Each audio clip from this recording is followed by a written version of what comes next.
బాబ్జీ గారికి, ప్రొడ్యూసర్ గారికి అందరూ కూడా, మా టీఆర్ఎస్ ఆయన ఎక్కడున్నా సరే ఎప్పుడు కూడా మేము కలిసి ఒక సినిమా చేసాము, ఒక మంచి సినిమా, అది మంచి ఫిల్మ్ ఫెస్టివల్స్ అడిగింది. We have all the best అండి టీం అందరికి కూడా, టెక్నీషియన్స్, ఆర్టిస్టులు. Thank you very much.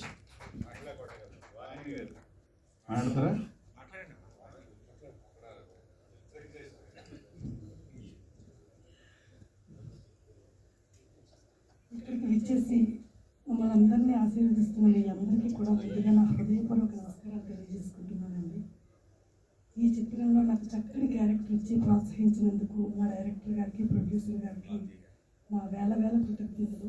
అలాగే నాతో పాటు యాక్ట్ చేసిన నాకు ఆర్టిస్ట్ అయిన అజయ్ ఘోష్ గారు అయితే అద్భుతమైన ఆర్టిస్ట్. ఇందాక ఆయన చెప్పినట్టుగా మళ్ళీ ఒక కోట గారు కనిపిస్తారండి, అంత చక్కటి ఆర్టిస్ట్. ఇక అఖిల్ సన్ని మీరు అందరూ చూశారు, ఆయన పెర్ఫార్మెన్స్ చాలా చక్కగా చేశారు. అలాగే ప్రతి ఆర్టిస్ట్ కూడా ఇందులో చాలా బాగా చేశారండి. దీని వెనక మా డైరెక్టర్ గారి తాలూకా కృషి ఉంది. మరి ఇంత చక్కటి చిత్రాన్ని ఆదరించినందుకు మీ అందరికీ కూడా నేను థ్యాంక్స్ చెప్తున్నాను. థ్యాంక్ యూ అండి, మీరు అందరికీ వచ్చినందుకు నా కృతజ్ఞతలు. Thank you so much. అందరికీ నమస్కారం. చాలా రోజుల తర్వాత మళ్ళీ ఈ జోనర్లో ఇలాంటి సినిమా చూడడం చాలా సంతోషంగా అనిపించింది. ఈ మధ్య కాలంలో ఇలాంటి సినిమా రావట్లేదు. మాధవరంగా గుర్తొచ్చారు, అందరూ అద్భుతంగా నటించారు. డైరెక్టర్ గారు బాబ్జీ గారు నాకు నలభూస సినిమా నుంచి పరిచయం, వెరీ నైస్ పర్సన్, మంచి టేస్ట్తో సినిమా తీశారు. సన్నీ కూడా మంచి పర్ఫార్మెన్స్, అతనిలో పర్ఫార్మెన్స్ నటన బాగా కనబడేసి. తర్వాత అతని సీనియర్ యాక్టర్ కోట గారు గుర్తొచ్చారు, అందరూ బాగా చేశారు, వీరైనా కూడా బాగా చేశారు. మొత్తానికి నిజంగా వచ్చారు, ఎక్సలెంట్. కంగ్రాట్స్ అండి. అజయ్ ఘోష్ గారు అందరికీ నమస్కారం అండి.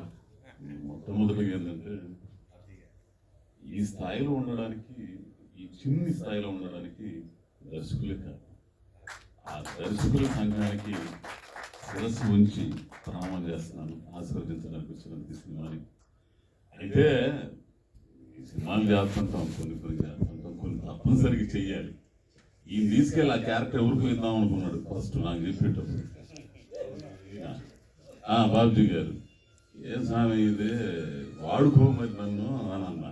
నువ్వు చేయగలవా అని అన్నాడు. ఓ స్వామి ఇచ్చి చూడు స్వామి, చేస్తాం లేదు తర్వాత సంగతి, ఓ జెండా కింద నుంచి వచ్చిన వాళ్ళం, నువ్వు ఎంత శ్రమ పడుతున్నావు అంటే. ఈయనకి నేను ఒక విషయం చెప్తున్నాను, ఒక కమర్షియల్ సినిమా వచ్చిందండి, ఈయనకి వచ్చినా కూడా దాన్ని పక్కన పెట్టాడు.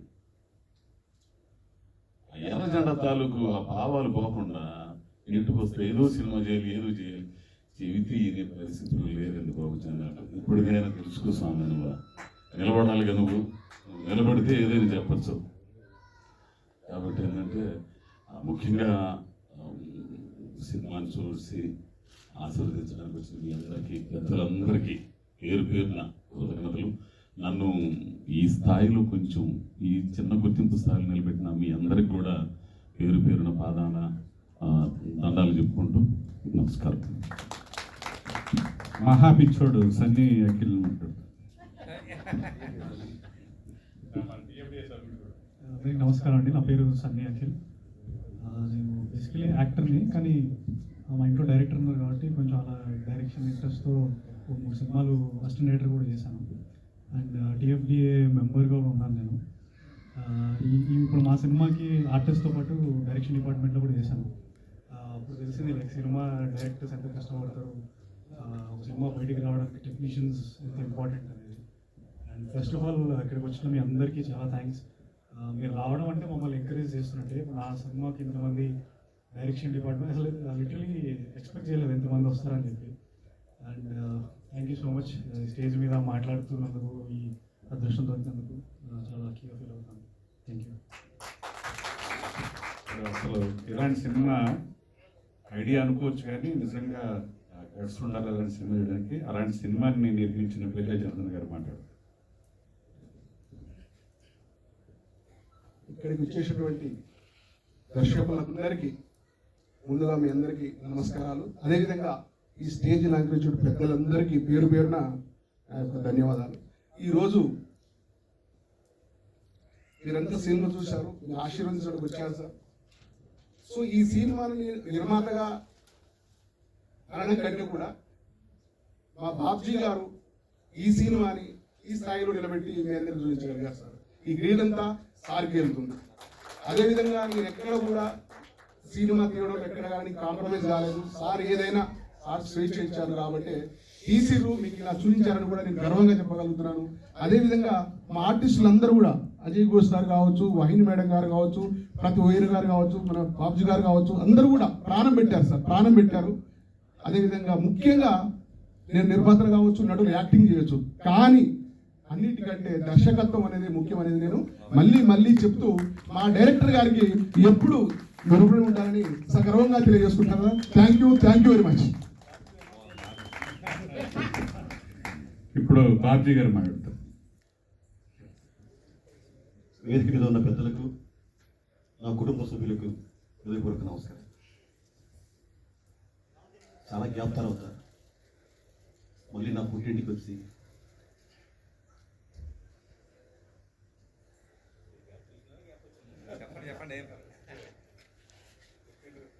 మనందరం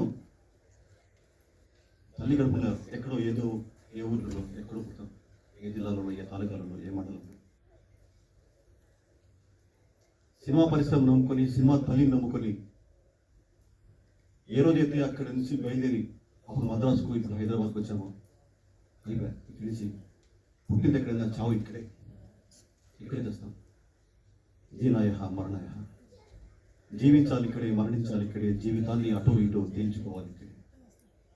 ఇది నేను ఆడుతున్న పాట. సినిమా పరిశ్రమకు వచ్చిన తర్వాత దర్శకులు అయితే ఒక సినిమా తీయాలి, నిర్మాత అయితే ఒక సినిమా నిర్మించాలి, నటుడైతే ఒక సినిమాలో నటించాలి, టెక్నీషియన్ అయితే ఒక అద్భుతమైన సినిమా ఒక టెక్నీషియన్గా పనిచేయాలని కలగంటూ ఆ కళ కుటీరం ఎక్కడంటే ఇంత పెద్ద హైదరాబాద్ నగరంలో ఒక కృష్ణానగర్, ఫిల్మ్ నగర్, మరికొండ ఈ ప్రాంతంలో తిరుగుతున్న మనలాంటి సోదరులందరూ ఇక్కడికి వస్తుంటాం. నేనైతే కొంచెం వామపక్ష భావకులను కాబట్టి కొన్ని పదాలు వాడలేను, కానీ సందర్భంగా చెప్పాల్సి వచ్చినప్పుడు మనందరికీ ఇది టెంపుల్, ఇది టెంపుల్, దేవాలయం. ఒక అమ్మ కడుపు, తల్లి కడుపు. ఏ రోజు సరి చాలా సందర్భాల్లో చాలాసార్లు మన సోదరులు సినిమా తీసినప్పుడు, ఇక్కడ ప్రీ చేస్తున్నప్పుడు అక్కడ కూర్చొని చాలా మంది అనుకుంటుంటాం, సినిమాని నమ్ముకొని వచ్చా, ఏ రోజైనా సినిమా తీయాలి, ఇక్కడ నా సినిమా ప్రదర్శించబడాలి, ఇక్కడ నా సినిమా నా సోదరులు చూస్తున్నప్పుడు, అక్కడ కూతురు చూస్తున్నప్పుడు వారి మధ్యలో కూతురు చూసి వాళ్ళు చప్పట్లు కొట్టినప్పుడు, ఆనందిస్తున్నప్పుడు, మన అమ్మ అభినందించినట్టు, మన తోబుట్టులను అభినందించినట్టు, వెనుకటి పోషించినట్టు ఆ ఫీల్ని ఆస్వాదించాలి అని వాళ్ళ కళలు కంటారు. ఆ కళ నాకు ఆయన కళలు తీరిపోయినా కానీ చాలా గ్యాప్ తర్వాత మళ్ళీ చాలా గ్యాప్ తర్వాత తీరిన కళ ఇది. చాలా గ్యాప్ తర్వాత మళ్ళీ పుట్టాను. ఇటువంటి జనాలు మళ్ళీ నాకు కావాలి, మీ అందరి ఆశిస్తుంటాం. మళ్ళీ పుట్టాలి, సంవత్సరం 2-3 సార్లు పుట్టాలి. 2-3 సార్లు అంటే నా సినిమానే నా పుట్టిన ఎవరికైనా ఇటువంటి అనేక జన్మలు అందించేలాగా సినిమా తల్లిని నన్ను ఆశీర్వదించాలని చెప్పి, అలాగే ఇంత గొప్ప సినిమా తీయడానికి ఏ సినిమాకైనా, ఏ దర్శకుడైనా, ఏ టెక్నీషియన్ అయినా తనలో ఉన్న జిజ్ఞాసను తీసుకోవాలంటే నిర్మాత సహాయం చాలా అవసరం. ఈ విషయంలో మా పెళ్లి జనార్దన్ గారు అడుగున నన్ను ఎంతో ఎంకరేజ్ చేస్తూ, ఈరోజు చాలా మంది మన వీరసేన గారు చెప్పారు, ఇటువంటి సినిమా తీయాలంటే మరి అదే ఒక కమర్షియల్ సినిమా అయినప్పటికీ కూడా అందరు కరెంట్గా ఎక్కడో ఎర్రజెండాలు రెపరెప కనిపిస్తుంది, వామపక్ష భావాలు కనిపిస్తున్నాయి. మరి ఇటువంటి సినిమా తీయాలంటే రెగ్యులర్ ప్రొడ్యూసర్లు సహకరించారు. మరి పెళ్లి జనార్దన్ గారు ఏ గట్స్తో, ఏ గుండె దంపతులతో సహకరించారు అన్నప్పుడు ఇక్కడ ఒక విషయం చెప్పాలి, వారి కుటుంబం కూడా వామపక్ష భావాలతో వచ్చిన కుటుంబం. తెలంగాణ సాయుధ పోరాటంలో వారి నాన్నగారిని నైజాం నవాబులు ఘోరాతి ఘోరంగా హింసించినప్పుడు ఆ హింసను, ఆ వేదనను, ఆ రక్తాన్ని, ఆ కన్నీళ్లను చూసిన కుటుంబం అది. వారి అమ్మగారు కూడా మంచి గాయని. ఈ సినిమాలో ప్రజా కళాకారుడిగా నటించిన మా అమ్మగారు నటించారు. ఎర్రపాటై పుట్టావు బిడ్డో, ఎర్ర చెండై ఊరిగావు బిడ్డో అంటూ ఆమె పాడారు పాట. ఇలా ఇన్ని ఉన్నాయి. అలాగే ఈ సినిమా పనిచేసిన చాలా మంది టెక్నీషియన్స్, వాహిని గారు ఎన్ని డేట్స్ పెడితే డేట్స్ ఇచ్చి అద్భుతంగా ఆమె నటించడం. అలాగే రకరకాల మాకు తుమ్మలపల్లి గారు కనిపించారు. తుమ్మలపల్లి సత్యనారాయణ గారికి వాగ్దానం ఇచ్చాను. ఆ వాగ్దానాన్ని నేను తీసుకెళ్ళిపోయాను. మీ అందరి సమస్యలు చెప్తున్నాను. మన తోటి సభ్యుడు తుమ్మలపల్లి సత్యనారాయణ గారికి అతి త్వరలో ప్రారంభం అవుతున్న ఆ సినిమాలో చాలా గొప్ప పాత్ర నేను, ఎందుకంటే అది ఇప్పటిది కాదు.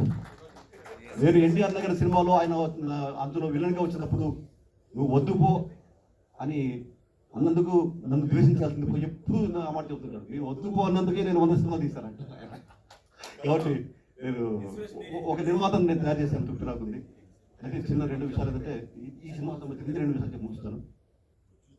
మిత్రులారా, నేను రెగ్యులర్గా మీరు గమనించుకుంటారు సినిమాలు, నేను రెగ్యులర్ పంతాలు కాకుండా ఫస్ట్ నుంచి కూడా నా నల్లబొత్త నుంచి ఎన్టీఆర్ నగర్ కానీ రఘుపతి వెంకయ్యనాయుడు కానీ నేను కొత్తగా వెళ్ళాలి, కొత్త అడుగులు వేయాలి, కొత్త ఆలోచన చేయాలి, కొత్త శ్వాస పీల్చుకోవాలి అనే ఆలోచనతో ఉన్న నాకు ఆలోచన ఉండగానే దాన్ని ఆదరించి ఎన్నుకట్టి సపోర్ట్ చేసి నిర్మాతలు దొరక్క నేను ఆ ప్రాజెక్ట్ దాదాపు 100 స్క్రిప్ట్లు నేను రాసి పెట్టుకున్నాను. ఈరోజు ఈ సినిమా చూస్తున్నప్పుడు కూడా పూర్తిగా నేను అనుకున్నట్టుగా పూర్తి కొత్త గుణంతో ఇది చేయలేకపోయినా ఒక చిన్న ప్రయోగం చేశాను. ప్రతి సినిమాలో హీరోకి లౌట్ రాక్ ఉంటుంది, హీరోలు పాట పాడుకుంటారు. కానీ ఈ సినిమాలో విలన్లకు లౌట్ రాక్ పెట్టి చేశాను. విలన్ల మధ్య ప్రేమ కథ పెట్టాను. At the same time hero పిచ్చోడా తిరుగుతున్నాడు, సమాజం సంఘం చెక్కిన శిల్పంలా తిరుగుతున్నాడు హీరో, ఒక పిచ్చోళ్ళ చేశాను. ఇక్కడ చిన్న సాహసం కూడా చేశాను. తరం తిట్టారు నన్ను, మీ అబ్బాయిని హీరోగా పరిచయం చేస్తూ మంచి ఒక అందమైన బట్టలు వేసి మంచి పాటలు పెట్టి డ్యూయట్స్ పెట్టి ఒక హీరోయిన్ పెట్టి అలా కదా నువ్వు ఇంట్రొడ్యూస్ చేయాల్సిందే అన్నారు. అంటే ఈ విషయం ఎందుకు చెప్తున్నా అంటే ఎక్కువ ఎందుకు చెప్తున్నా అంటే నా బిడ్డను సినిమా పరిశ్రమలో నిలబెట్టాలంటే ఎవరు నిలబెట్టాలి? నా సోదరులు ఎంత ఉండాలి. రేపు ఏ సినిమాకైనా సరే ఆ సినిమాలో ఏదైనా పాత్ర అయ్యాలంటే దర్శకుల సభ్యులే కొడైకులే దర్శకులే. అందుకు ఈ 2 నిమిషాలు ఎక్కువ తీసుకుని మాట్లాడుతున్నా. ఇక్కడ మీరు దర్శకులు అందరి ముందు నా బిడ్డను పరిచయం చేస్తూ నేను చేసిన ఇంటర్వ్యూలు అన్నారు, ఏంటి మీ అబ్బాయిని తీసుకొచ్చి పిచ్చోడి గడ్డ వేసి అందంగా హీరోగా చూపించలేదు అదేంటి అన్నారు. కానీ నేను ఏంటంటే ఈ పోటీ ప్రపంచంలో ఇంత అంటే రెగ్యులర్గా వచ్చాడు, పాట పాడాడు, డ్యాన్స్ చేశాడు అని కాకుండా తనలో ఉన్న నటనను చిన్నప్పటి నుంచి నేను నా మొట్టమొదటి సినిమా నల్లబొత్తులు తీసినప్పుడు, నల్లబొత్తుల సినిమాలో టైటిల్స్ పడుతున్నప్పుడు ఆ టైటిల్ జస్టిఫికేషన్ కోసం అనుకోకుండా అదే రోజు ఎందుకో ఆ ఊరి నుంచి రావడం, ఆ ఉయ్యాల్లో ఇంద్రజ గారు ఉయ్యాల్లో కూర్చోబెట్టి ఉయ్యాలు పడుకోబెట్టి అలా ఉయ్యాల ఊగుతుంటే నల్లబొత్తులు టైటిల్ ఉయ్యాలు ఊగుతుంటే కథా స్క్రీన్ ప్లే దర్శకత్వం బాధ్యత వస్తుంది. అంటే నా మొట్టమొదటి సినిమా నా స్థానం రోజే 3 నెలల పిల్లాడు ఆ విధంగా తన అనుకోకుండా ఇక్కడ ఉన్న కష్టాలు బాధలు ఎన్ని చూస్తున్నారు. నేను పడ్డే చాలా మా పిల్లలు బాగా చదువుకుందాం అనుకున్నాను.